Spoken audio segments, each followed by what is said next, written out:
Nous allons voir aujourd'hui les différents modes de représentation d'une fonction. Vous aurez besoin en prérequis de connaître la définition d'une fonction, les notations et le vocabulaire associé. Vous pouvez réviser tout cela avec la vidéo « Qu'est-ce qu'une fonction ?» Une fonction peut donc être vue comme une espèce de machine dans laquelle on va rentrer un nombre que l'on appelle antécédent et de laquelle va sortir un nouveau nombre que l'on appelle image. Nous avons 4 modes de représentation d'une fonction.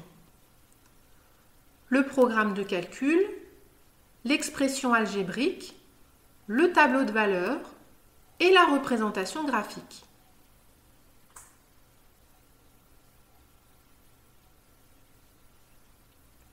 Le premier mode de représentation que nous allons voir est le programme de calcul.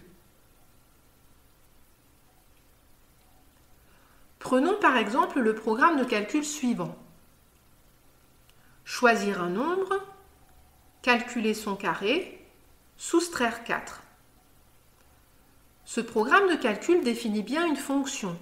Ainsi, si on rentre un nombre dans la machine, elle calcule le carré de ce nombre et soustrait 4 au résultat obtenu.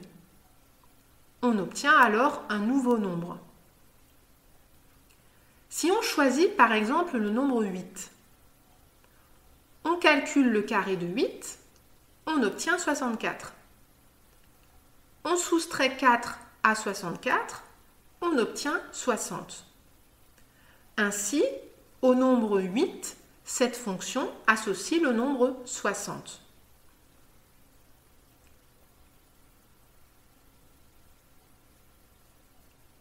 Le deuxième mode de représentation que nous allons voir est l'expression algébrique.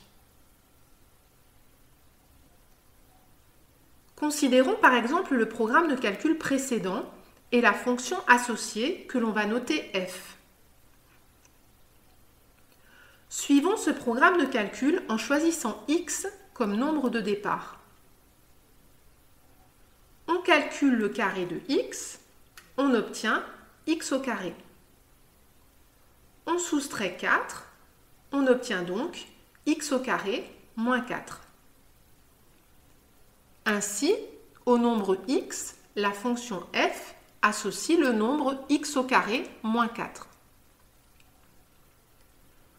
On notera f de x égale x au carré moins 4 ou f qui a x associe x au carré moins 4. Dans ce cas, la fonction est représentée par une expression algébrique qui est ici x au carré moins 4. Remarquez que f de 8 est égal à 8 au carré moins 4, qui est égal à 64 moins 4, qui est égal à 60. On retrouve évidemment le résultat que l'on avait obtenu avec le programme de calcul.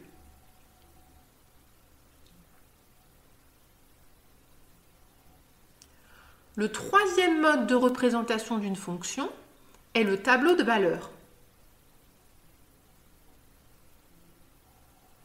Considérons toujours la fonction f précédente qui a x associe x au carré moins 4. On peut calculer les images de plusieurs nombres et consigner les résultats dans un tableau de valeurs dans lequel on mettra sur la première ligne les antécédents et sur la deuxième ligne les images. Calculons par exemple les images des nombres moins 3, moins 2, 0, 1 et 3 par la fonction f. f de moins 3 est égal à moins 3 au carré moins 4, ce qui est égal à 9 moins 4, ce qui est égal à 5. Donc, l'image de moins 3 par la fonction f est 5.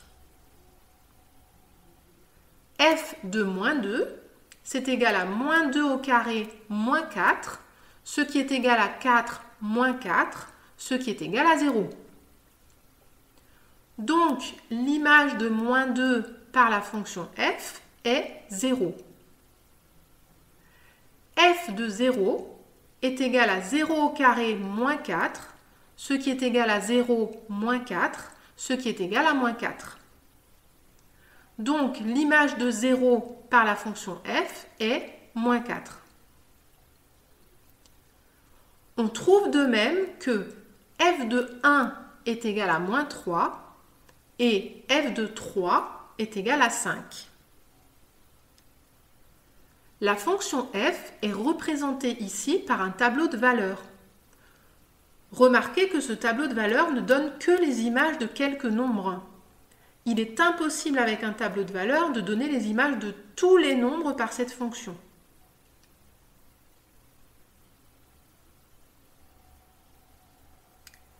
Le quatrième mode de représentation d'une fonction est la représentation graphique. La représentation graphique d'une fonction f est l'ensemble des points de coordonnées x, f de x. Mais qu'est-ce que cela veut dire? Reprenons la fonction f qui a x associe x au carré moins 4 et dont un tableau de valeurs est le suivant. Nous pouvons dans un repère du plan faire correspondre x et f de x. Mais comment? Nous allons tout simplement, dans notre repère, mettre les antécédents x en abscisse et les images f de x en ordonnée. Nous allons ensuite placer dans le repère le point de coordonnées moins 3, 5.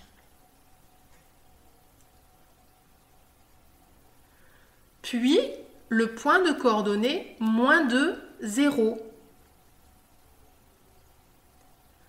Nous plaçons ensuite le point de coordonnées 0, moins 4.